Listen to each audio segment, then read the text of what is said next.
मेरा नाम जवेरिया अहमद है। मेरी ऑल इंडिया रैंक 20,808 आई है विद अ मार्क्स ऑफ 534।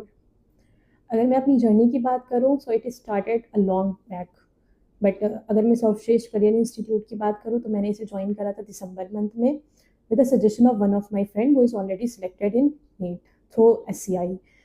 बाकी अगर मैं प्रिपरेशन की बात करूँ तो वो दिसंबर से शुरू होती है, और शुरुआत ऐसे कुछ होती है कि मैंने कोई भी लेक्चर्स नहीं स्टार्ट करे, कुछ नहीं करा, बस सीधे आकर के टेस्ट सीरीज़ ज्वाइन करी। और शायद वही पॉइंट मेरी लाइफ का सबसे अच्छा पॉइंट था कि मैंने टेस्ट सीरीज़ ज्वाइन करी, क्योंकि मैं जितने भी अपने पीछे के पार्ट्स देखूँ उसमें एक ही चीज़ मिसिंग थी कि मेरे पास गाइडेंस नहीं थी, और SCI ने मुझे वो गाइडेंस दी। मैं फर्स्ट टाइम आकर के यहाँ के मेंटोर मुजीब सर से मिली, and I think that was the best part of my life. मैं इतना कम बिलीव करती थी अपने आप में कि मुझे तो कभी लगता ही नहीं था कि मेरा हो भी पाएगा, बट मैं जब भी सर के पास आती थी उनका कांस्टेंट यही रहता था कि हो जाएगा, हम ही लोगों से होगा, बिल्कुल हो जाएगा। और फिर बस टेस्ट देना स्टार्ट करा।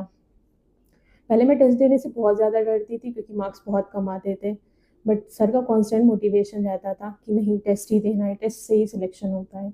तो बाकी हमने योद्धा बैच में मैं इन्वॉल्व थी, मैंने वहाँ से टेस्ट देना स्टार्ट करा।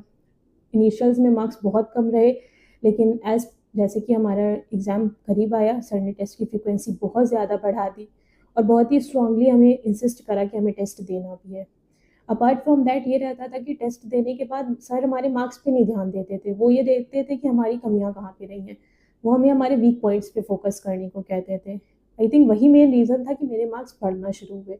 आई स्टिल रिमेंबर कि जब मैंने फेब में, आई गेस हाँ, फेब में मैंने पहला टेस्ट दिया था और मेरा स्कोर आई गेस 500 समथिंग था, बट मुझे तो लग ही नहीं रहा था कि मेरा कभी 600 प्लस भी बनेगा।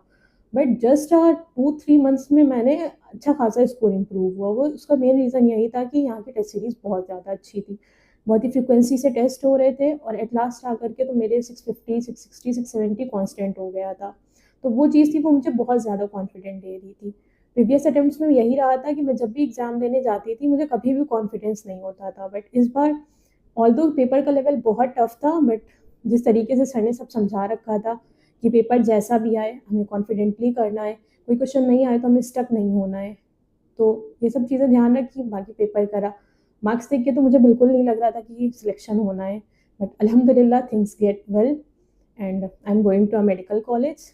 एट लास्ट में बस यही कहना चाहूँगी कि कभी भी प्रिपरेशन में एक गाइडेंस ज़रूर रखें, क्योंकि गाइडेंस बहुत ज़्यादा ज़रूरी होती है।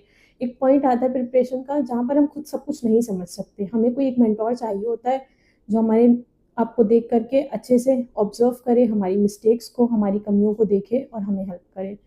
और मुझे वो मेंटोर आई थिंक